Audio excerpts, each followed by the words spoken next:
C'est en 1926 que Mbour a été érigée en commune. Avec une superficie de 1800 hectares, elle se situe à 82 km au sud de la capitale sénégalaise Dakar. Cette position géographique offre au département d'énormes possibilités. Les industries extractives du secteur secondaire, combinées au développement des services du secteur tertiaire, sont preuve du potentiel et du dynamisme économique de Mbour. Autant de ressources économiques qui font que la capitale de la Petite Côte tend à devenir un pôle économique de premier plan. Je dirais même que Mbour est déjà un pôle économique, d'autant plus qu'au niveau de la pêche, aujourd'hui il est reconnu que Mbour est la capitale au niveau de la pêche en ce qui concerne la pêche artisanale. Au niveau du tourisme, en ce qui concerne le tourisme balnéaire, Mbour est aujourd'hui la capitale du tourisme balnéaire. Et au niveau de l'artisanat aussi, Mbour, je pense que c'est une ville d'artisanat. Et quand vous voyez qu'aujourd'hui toutes les entreprises qui sont basées à Dakar sont en train de s'installer à Mbour, c'est parce que Mbour est devenu un pôle économique incontournable de la ville. En ce qui concerne les ressources fiscales, en ce qui concerne les ressources économiques et en ce qui concerne les ressources humaines. Je pense qu'il y a énormément de potentialités qu'on peut utiliser, qu'on peut en tout cas valoriser à Mbour. Longtemps dominée par le secteur primaire, l'économie du département de Mbour s'est diversifiée au fil de ces 3 dernières décennies. Le développement du tourisme balnéaire en est l'illustration la plus parfaite, avec ses effets induits en termes de création d'emplois, de richesses, d'urbanisation rapide, de boom démographique qui impacte sur l'artisanat et la culture. Donc rien que l'existence déjà de mes services dans le département de Mbour témoigne de l'importance du département dans le secteur du tourisme. Et cela, le chef de l'État, M. Macky Sall, et son ministre du Tourisme, M. Youssou Ndour, en sont bien conscients. Le département de Mbour est incontournable dans le secteur du tourisme du Sénégal. Donc, grâce déjà à la station de Saly, grâce aux sites touristiques tels que Joal Fadiouth, Nianing, Warang, Joal, Popenguine, mais aussi à la réserve de Bandia qui est très prisée par les touristes, mais aussi il y a des manifestations culturelles. Tous ces atouts font que déjà le tourisme peut et bel et bien se développer dans ce département et c'est en de bonnes voies. Maintenant, s'agissant des projets touristiques du Sénégal, nous ne pouvons ne pas citer les projets prioritaires de Pointe-Sarène, donc de Joal-Fignon et de Mbodiène. Donc tout cela ne veut pas dire que nous allons laisser Saly en rade. Donc Saly c'est notre première station. Avant de se déplacer vers d'autres endroits, nous allons requalifier Saly, donner une autre image de Saly. Mbour regorge également de ressources halieutiques qui font de ce département le premier port de pêche artisanale du Sénégal.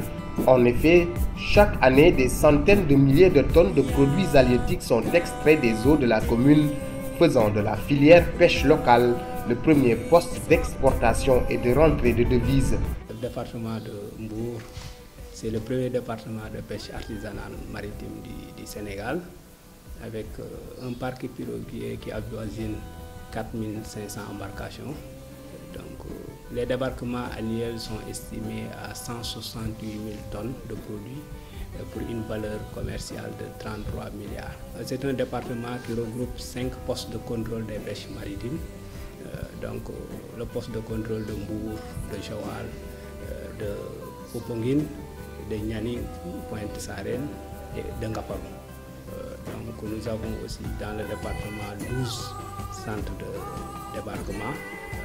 Par exemple, si vous prenez le poste de contrôle de Popenguine, il polarise 3 centres de débarquement que sont Ndayan, Guéro et Popenguine.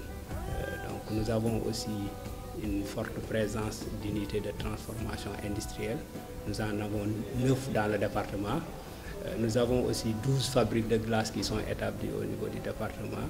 Mais parmi tous les sites de débarquement que je viens de citer, il y a 2 qui sont vraiment majeurs, que ce soit Joal et Mbour.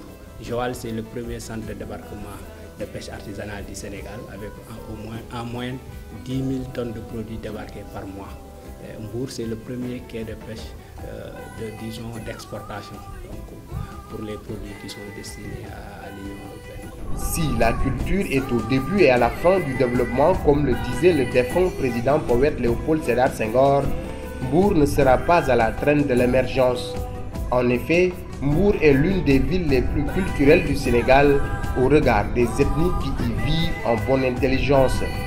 Ainsi, Serer, Mandeng Wolof, Toucouleur, Diola et Moor communient et vivifient cette diversité culturelle qui fait le charme de ce département.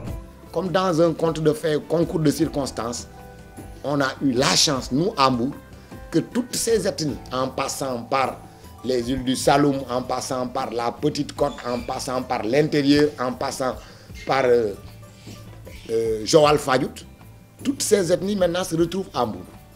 C'est la raison pour laquelle on voit que Mbour est une ville arc-en-ciel dans le cadre de la composition ethnique.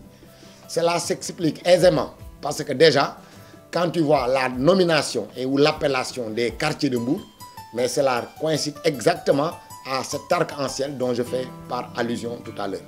Il y a Mbour Toucouleur, habité par les Toucouleurs en grande majorité. On parlera de Mbour Serer, on parlera de Tchossé. Tchossé, ça veut dire Mbour Sossé, habité par les Sossé. On parlera de Gadga, habité par les Mours. Nous avons Santessou aussi, qui est habité par les Sossé. Donc pour dire donc que toutes les ethnies qui avaient composé cet arc-en-ciel au niveau de la vallée du Sénégal se sont retrouvées à Mbour. On dirait donc qu'il y a une diversité dans l'unité de la ville. C'est non unicite, parce qu'il y en a plusieurs, mais c'est unique. Donc, c'est une richesse, c'est un capital humain extraordinaire. Parce que ce n'est pas des ethnies contradictoires qui se font la guerre, qui rivalisent entre elles.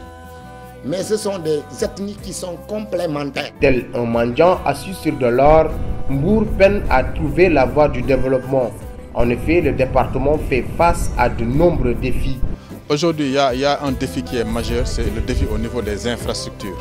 Aussi bien les infrastructures routières que aussi les infrastructures au niveau de l'éducation, au niveau de la santé, au niveau des sports, au niveau du tourisme. Je pense qu'il y a énormément de défis, en tout cas d'investissements qui manquent aussi à être faits au niveau de la ville de Mbour.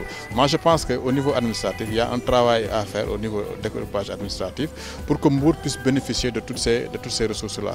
Ces dernières années, Mbour a connu un taux de croissance démographique exponentiel, avec une population estimée à près de 700 000 âmes, majoritairement jeunes. Parallèlement, la localité a réussi à diversifier ses ressources économiques. Ce potentiel humain et matériel, utilisé à bon escient, pourrait faire de la capitale de la Petite Côte le centre nerveux des affaires du Sénégal.